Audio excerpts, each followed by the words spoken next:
Minerals. Do you ever just want to rub them all over your face? Probably. From ancient Egypt to the present day, humans have used makeup for ceremonial and religious purposes, or even just to make ourselves look super fly. And of course, makeup contains minerals. Some brands market themselves as mineral makeup, but minerals can be found in many cosmetics, from your drugstore favorites to high-end luxury brands. I checked out the ingredients used in my face powder and found that it contains talc, mica, titanium dioxide, iron oxides, and plenty more. Most people are familiar with talc, a magnesium silicate material. There's the famous powder, of course, but it has hundreds of industrial and everyday uses. And if you've ever taken a geology class and learned about the Mohs scale of hardness, then you know that talc isn't very hard at all. It has a Mohs number of 1, and you can scratch it with your fingernail. In cosmetics, talc is used to give products a matte finish, make powder apply smoothly on the skin, and prevent caking. Over the years, there's been some concern that talc is cancer-causing. Naturally occurring talc is sometimes found near naturally occurring asbestos, which is a known carcinogen.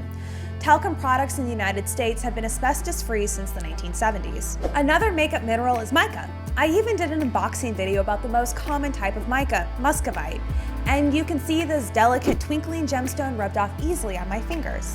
One of the coolest things about mica is the nearly perfect basal cleavage, meaning it can be easily separated into thin sheets, and the fact that it's nature's glitter bomb. The name mica may be related to the Latin word mico, which means shimmer. Mica adds glittery pearlescence to cosmetics, and when it's coated with iron oxide, it looks like little flecks of gold. Iron oxides are important because they provide color, a pretty vital element for makeup. It's just no fun to paint your face without pigments, and our old friend iron is here to save the day. Iron oxides can add red, orange, and yellow gold tones to makeup. And historically, ground lapis lazuli has been used for blue, and manganese violet added purple pigments to cosmetics and paint. Chrome oxides are used for green, and titanium dioxide has been used for centuries to add whiteness. So why would you need such a stark white in makeup? Titanium dioxide acts less like a colorant and more like an intensifier, and also adds opacity. It's also a natural sunblock.